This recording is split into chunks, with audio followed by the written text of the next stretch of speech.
Chapter 3 on high school, or I mostly just copy other people. I was having burritos with my friend Shad this one time after shooting some hoops at the UBC gym. Somehow we started talking about Survivor and how it's pretty symbolic of modern life, even if nobody notices. Here's some of what he had to say. All I know is I saw one episode and it consisted of adults playing children's games. One game was who can stand on a log the longest. Seriously, that was the whole extent of the game. Even kids are too smart to play that. I felt like punching all of them. At one point, one lady was crying because she missed her kids, and I wanted to cry for her kids because their mother is insane for leaving them for 6 weeks so she can play Duck Duck Goose competitively with other 40-year-olds on the slim chance that she might get money from winning a game show that doesn't even make sense. All around, worst show possible, and all the more enraging that so many people watched it. Shame on all of us. He's right. Survivor doesn't really make sense unless you view it as a satire of modern life. Because after all, what is life if not a game of competitive duck duck goose for money and fame, right? From this perspective, Survivor portrays the, ridiculousness of our everyday lives transposed to the stage of a deserted island. Here we can watch and laugh at people who basically live the same lives that we do, only on a much smaller scale, in a much different environment. People do what they have to in order to survive, but surviving isn't just about surviving the elements. Mostly it's about surviving other people, maintaining one's spot in the tribe, and then convincing people to vote for you in the end. Basically, you win by achieving popularity. The real tragedy is that Survivor isn't meant to be ironic. If it was intended to be a sarcastic take on modern life, we should call it art and put a few seasons on display in a museum for future generations to appreciate. However, I don't think the show's creator, Mark Burnett, is trying to present a wince-inducing caricature of modern life. He's just trying to make money and entertain people. He's just trying to play the game too, the game of life, where you also win by getting popular. The phenomenon of Survivor, I think, is a pretty good metaphor for the environment and patterns of our daily lives. We watch the show on TV and it looks like fun. You see a number of different ways to play the game, different roles and strategies. Many of us want to give it a try, to sign up to go to the island and play by their rules, with hopes and dreams of winning the game and becoming rich and famous for emasculating ourselves on national television. What we don't realize, however, is that the game changes you.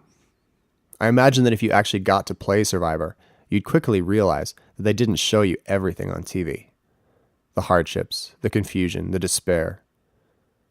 Playing the game is a lot harder in real life. Still, you'd plug along, hoping that in the end it would all be worthwhile. But even if you won when you returned home, you'd find that you've lost a part of yourself.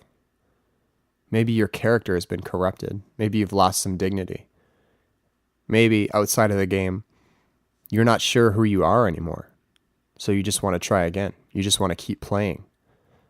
When Survivor first came on, I remember thinking to myself, man, I wish I could go on that show.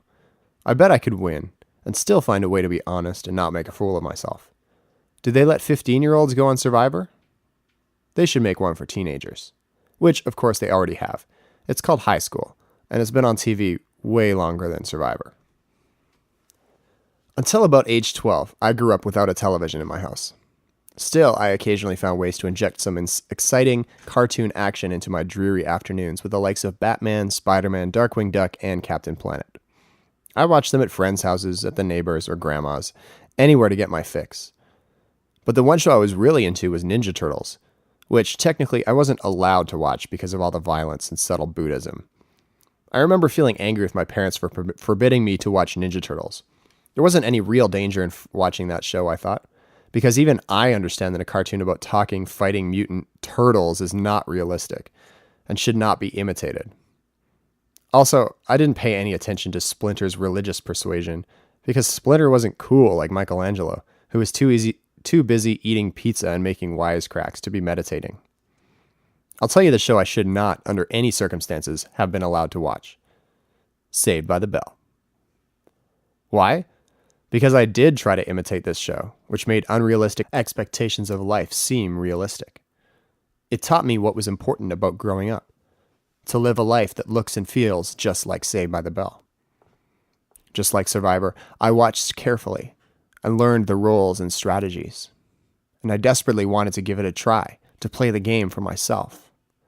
As our friend Chuck Klosterman says, understanding Saved by the Bell meant you understood what was supposed to define the ultra-simplistic, hyper-stereotypical high school experience. And understanding that formula meant you realized what was important about growing up. Saved by the Bell wasn't real, but neither is most of reality. Chuck is basically saying three things. 1. There is a cultural template of what high school should look like, based upon shows like Saved by the Bell, which is followed more or less by most high school students in America. 2. Having the right experiences in high school is equivalent to growing up. Again, you have the experience first, and perhaps learn a few lessons along the way, if you must. 3. Because so many people try to live out a fantastic delusion of what high school should look like, the very fabric of our reality has changed, meaning many people never stop playing by the rules of high school, including, on more days than I'd like to admit, myself. The propaganda of Saved by the Bell, Degrassi, and the OC, and a glut of high school-themed 80s movies, shaped the present reality in which I live, breathe, and shop. They taught me that life, during those awkward teenage years, was a game to be played, like Survivor. Even though I finished high school, I never felt like I won the game. So I have this thirst to keep playing. And I'm beginning to see that if I'm going to find any real meaning in life, outside of this soul-crushing disgrace of a Duck Duck Goose game, I have to learn to see it for what it is. A hoax cooked up by Nike, NBC, and Hollywood to get us to buy more stuff and watch more TV. Before watching Saved by the Bell, most of the shows I loved featured heroes of some sort. This was useful, I guess, because finding a good hero is an essential part of one's education. It helps inform our aspirations by providing a more or less tangible ideal. When I was growing up, I had the same heroes as most other kids. Batman and Spider-Man taught me that there were some evil people in the world that needed to be stopped, but most other people are decent and occasionally need to be saved. Hence, lots of us kids wanted to be firemen or policemen, so we could fight the bad guys and help the people who needed helping. That way, we could wear costumes and be like our heroes, if only just a little. I'd say this is actually a pretty decent goal for one's life, to become someone who knows and cares about justice, someone who is willing to sacrifice for the greater good. But along the way, something changed. Somewhere between the ages of 8 and 16, our dreams evolved. And instead of changing the world, of saving the world, we began to dream of something much less important. We dreamed of one day becoming cool. I think I can trace the moment my dreams changed back to a time when I decided I could never grow up to be like Batman. One day I changed heroes, and the entire course of my life changed. Around the time I turned 9 years old, I took on a new hero. This hero, the person I aspired to be more like than anyone, didn't have big muscles. He didn't fight crime or tame wild beasts or fight evil robots with nunchucks. Instead, my hero was cool. Yes, I'll admit it. Zack Morris, that paradigm unto himself of high school-themed sitcoms, became my hero. My life would never be the same. Zack was the character whose crazy antics and clever comebacks sucked us into the world of high school Bayside style in Saved by the Bell, the most popular Saturday morning sitcom of the early 90s. He was always getting into trouble with girls, bullies, the principal, you name it. But he always found a clever way of escaping the usual consequences. Things always had a way of working out for him. Zack was successful at everything. He was good-looking, funny, popular, and dated a cheerleader. He was also musical. He sang in the Glee Club and had his own band, called the Zack Attack. On top of this, Zack could freeze time simply by saying "time out" while making a T sign with his hands. Call it pizzazz, panache, or whatever. Zack had it all in spades. Is there anyone in the history of the planet who is cooler than this guy? I didn't think so. However, it wasn't long before I entered high school and discovered that the success enjoyed by Mr. Popular didn't come easy. In fact, I couldn't figure out how he did it. Perhaps I should have clued into the fact that Saved by the Bell isn't real and all of Zack's lines were scripted, but hey, I was like 12. I really believed that Bayside reflected an authentic high school experience. I didn't clue into the fact that the show wasn't supposed to be taken seriously. 12-year-olds take everything seriously. My expectations of high school left me high and dry, although the roles remained largely the same. In the real world, nobody tells you what to do or what to say. There aren't any studio audiences to appease your unfunny remarks with canned laughter. and things do not always work out for the best. In the real world of high school, I found that panache was out and sarcasm was in. Also, people swore a lot more, they had premarital sex, and they listened to Eminem, who is like the bizarro world version of the Fresh Prince.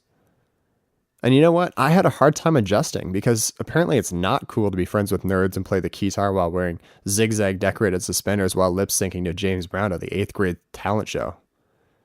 In other words, it's not cool to be just like Zack Morris. At least, not anymore. Sure, Zack was popular, and gaining popularity is the goal of the high school good life. But this process is much more complicated in real life, especially if you don't look like Mr. Morris. For the rest of us, high school is dictated by all sorts of complicated social norms.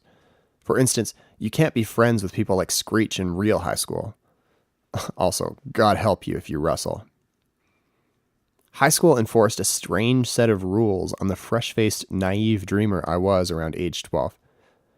It forced me to absorb a predetermined identity, a disguise, just to get by.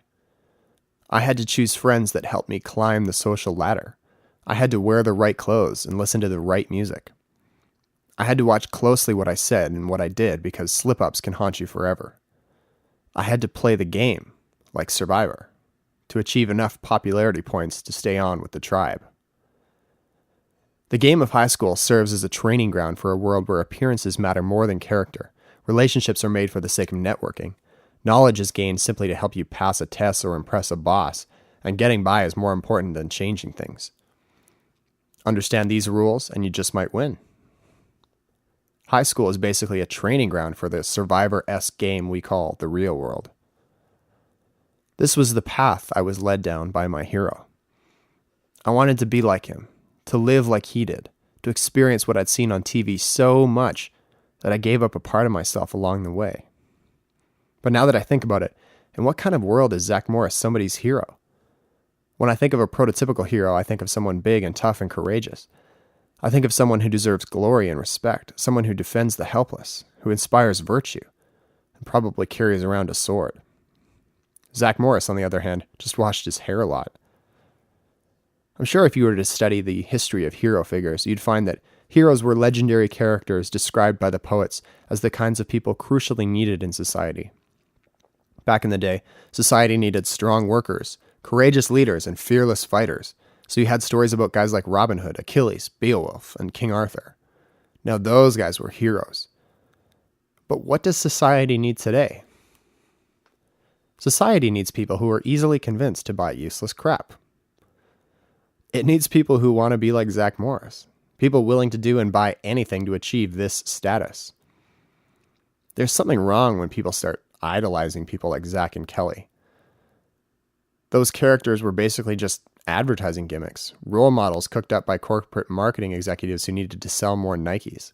By offering up heroes like Zack, a high school's pseudo-god, they brainwashed us. They convinced us that life was not about imitating Batman and trying to save people, but rather, it's about imitating Zack, who had mastered the art of looking cool. In so doing, they helped turn high school into a cultural phenomenon that initiates the young and impressionable into the dominant lifestyle of North American culture: consumerism. By promising the one thing we've been taught to crave more than anything else: popularity. High school is a North American obsession, Douglas Copeland says. Most other countries don't have proms, cheerleaders, high school football, pep rallies, school plays, or even airband Fridays in the cafeteria. It's true. High school just isn't that big a deal in the rest of the world. In North America, however, it is a world of insatiable fascination. Here, the winning quarterback or head cheerleader can live like a celebrity. They can be named king or queen on prom night, cementing their celebrity status with actual crowns. Nobody rewards mediocrity like we do. So how did the stage of high school, those 4 years of awkward maturation, become such a cultural phenomenon? Was it all Zack's fault? No. There were a million teen idols like Zack, and a million shows and movies like Saved by the Bell. During the 1980s, America shot a spotlight on the world of high school and discovered a new genre, the coming-of-age story. If you check out a list of the top 50 high school-themed movies of all time, more than half were made in the 80s. It's like All of a sudden, they decided the rest of life wasn't interesting enough, and angsty teenage dramedies became all the rage. The world of high school became like a stage, something that everyone who grew up watching these shows and films wanted to experience on their own. By ingesting these films, we were exposed to the sorts of things that usually happen at this time, and high school became more than a means to an education. It became a checklist of must-have experiences. Through the propaganda of 1980s Hollywood, a set of regimented ideas and behaviors became cemented as the typical high school experience. Don't believe me? Preposterous, you say? Go watch the 2010 film Easy A, where Emma Page's character Olive, the central figure in another high school sex comedy, expresses the deepest desires of her heart, saying, "I want John Cusack holding a boombox outside my window. I want to ride off on a lawnmower with Patrick Dempsey. I want Jake from 16 Candles waiting outside the church for me. I want Judd Nelson thrusting his fist into the air because he knows he got me. Just once, I want my life to be like an 80s movie." To Olive, high school is a place where she is supposed to find love, because this is what she was taught by Hollywood. Let's take a closer look at some of these films to see what other desires have been drilled into our psyches. Okay, take Exhibit 1, The Breakfast Club, for instance. On that top 50 list I mentioned, this film sits on top. Here, 5 seniors that happen to represent different social cliques spend a Saturday in detention together. They are asked to write an essay on who you think you are. The movie begins with their answer. "Dear Mr. Vernon, we accept the fact that we had to sacrifice a whole Saturday in detention for whatever it is we did wrong. What we did was wrong, but we think you're crazy to make us write this essay telling you who we think we are. What do you care? You see us as you want to see us, in the simplest terms and most convenient definitions. You see us as a brain, an athlete, a basket case, a princess, and a criminal. Correct? That's the way we saw each other at 7 o'clock this morning. We were brainwashed." Since these kids were forced to spend their entire Saturday together, they managed to find some common ground to help transcend their social differences. They discussed problems with parents, anxieties about growing up, dealing with the awkwardness of being 16, and other sob stories drenched in teen angst. By the end, however, they resigned themselves to the cruelties of the system, to the fact that high school is far too political a world for relationships to rise above social distinction, and they go back to playing their various roles in their so-called reality. The best quote from this is Allison Reynolds when she says, "When you grow up, your heart dies." And the basic message about high school from this film is that the system rules. You are given a particular identity associated with your social class, but which also factors in your talent, grades, and looks. And this identity will determine your life. You will always be judged based on a set of criteria predetermined by popular culture. There is no escape. As well, when you grow up, you will get a job and live a boring life, so you might as well live it up while you're young. And thirdly, that at some high schools, there is such a thing as a physics club. Okay, Exhibit 2 of our 1980s high school movies, Cant Buy Me Love, with Patrick Dempsey of Grey's Anatomy fame. You may not have ever heard of this movie, even though Olive quotes it, but it's one of my personal favorites. It's about a nerdy kid with the unfortunate luck to have been named Ronald. He bribes his neighbor, Cindy Mancini, the most popular girl in school, to date him for a month, so that he can discover what it's like to be cool. He eventually accomplishes his goal, but learns that real friendships are more important than climbing the social ladder. A couple of quotes from this movie. Ronald's friend telling him, "They've all become your disciples. I've seen zombies with more individuality." Later, Ronald says, "We do have a lot of great memories, but be honest, wouldn't you like to be popular?" His friend Kevin says to him, "And have to be in a clique? No." The message about high school from this movie is that the end goal is popularity, being cool. Social acceptance equals happiness. This is based almost entirely upon image, which can be easily manipulated and destroyed. Another message is that once you leave the confines of elementary for a large school, you end up spending most of your time with people who are like you, people who will constantly reinforce your chosen identity and habits.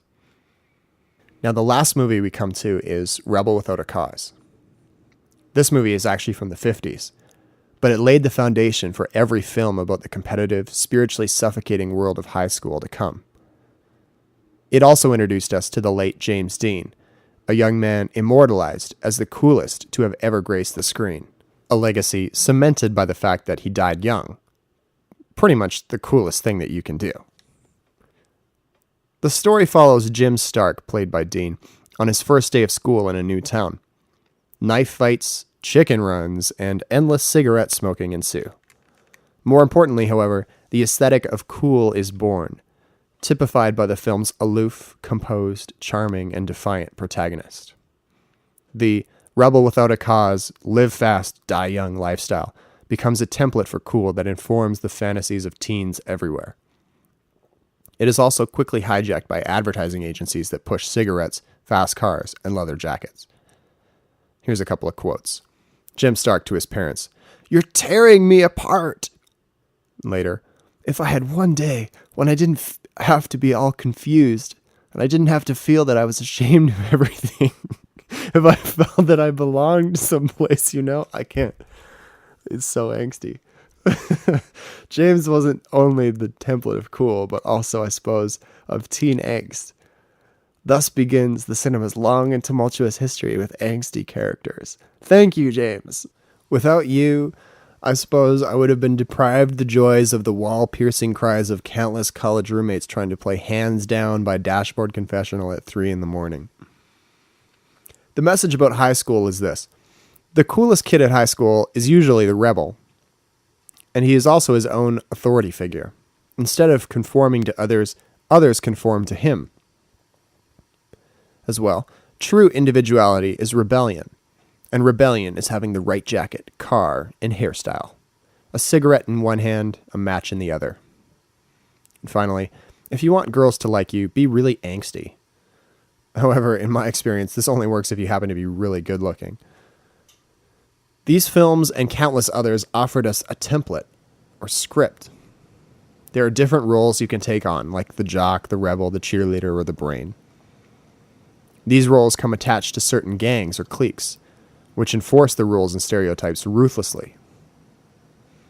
It also offers situations that you can play out, like confrontations with teachers or parents, but mostly with other groups of students who represent different social classes or lifestyle choices. The world of high school, made up by students trying desperately to enact their ideal high school experience, becomes like a stage, a place where you too can win the big game, date the perfect girl, or get the lead in the play. Where you too can be the center of attention. While in theory, this may seem exciting, in reality, the pressure that we feel to live up to these expectations spurs endless anxiety. And this anxiety changes you. Through desperation to get good grades, please your parents, date the girl, or make the team. To live out our Hollywood-inspired, Survivor-esque expectations of what our young lives should be like. We find ourselves giving into the belief that this game is real. Sometimes we need to be reminded that there are other ways to play, other worlds outside of this game. We need other ways of understanding and dealing with anxiety. I could try to argue for a change in the way we choose to educate our adolescents, but I'd rather let Hollywood do it for me. There is one 80s film that radically breaks from the typical John Hughes mold. It's called Dead Poets Society. It stars Robin Williams, Ethan Hawke, and the other doctor from House. This film shows the pressures facing teens in high school with greater emotional depth and clarity than any other I've seen. It explores the stresses that develop from high expectations to succeed, levied heavily by parents and teachers. The coercive force of parents that make us choose particular classes or extracurriculars. The tension between living in the moment, seizing the day, and preparing for the future. And finally, the desire to refrain from getting into trouble versus the desire to really live. Being young is tough. This film chooses not to reduce these stresses to parodies of sexual frustration or nerdy stereotypes grasping helplessly at the straws of popularity. Instead, it paints a portrait of youth in its complexity, reflecting upon both its tragedy and brevity. In other words, go rent it. Robin Williams plays John Keating, a new teacher at Welton Academy, one of the most renowned all-boys schools in the country. His approach to education stands in stark contrast to the boys' other teachers. For instance, on the first day of school, he asked them to rip out certain pages from their books, and later to stand on their desks. Why do I stand up here? I stand upon my desk to remind myself that we must constantly look at things in a different way. Just when you think you know something, you have to look at it in another way, Keating says. It's a good lesson. He also teaches them to read poetry. Slowly. With emphasis. With emotion and empathy, rather than scientific logic. To him, poetry is an expression of the human condition, and it cannot be reduced to formulas and equations. It cannot be quantified or understood by method. Like life itself, it can only be breathed and lived. The kind of education that he offers is radically opposed to that which is offered by the rest of the school. His colleagues openly admit to seeking conformity and control over the students through the board-approved curriculum and structure. When Keating queries the headmaster, declaring, "I always thought the idea of education was to think for yourself," the headmaster replies, "At these boys' age, not on your life." Keating believes that a real education does not suppress the human spirit because it is volatile, dangerous, and difficult to harness. A real education, like the one he offers, helps to channel the human spirit towards its greatest potential in expression, ingenuity, and courageous thought. What's more, Keating recognizes the dangers of conformity, the difficulty of maintaining your own beliefs in the face of others, and he warns his students against these dangers. "We all have a great need for acceptance," he says, "but you must trust that your beliefs are unique, your own, even though others may think them odd or unpopular, even though the herd may go, 'That's bad.' You must own your own beliefs." Unfortunately, high school is often a hindrance rather than a help to the activity of taking ownership. Instead of learning to stand against the tides like a post planted in something solid, we learn to merely drift on the whimsical cultural tides of popular sentiment, driven by a craving for acceptance that drowns out desire for true wisdom and knowledge. Like Mr. Keating, I think we must come to a place where we hold values and beliefs because they seem good and true, not because they help us obtain popularity or the system's idea of success. The people at Nike and NBC don't care about us. Trying to play a game that they've set out for us is a waste of time. The first step towards growing up and getting a real education is realizing that the person that you and I were in high school is not real. There's so much more to an identity than a fashion and a clique. So much more to life than a checklist of experiences. Many people, unfortunately, never figure this out.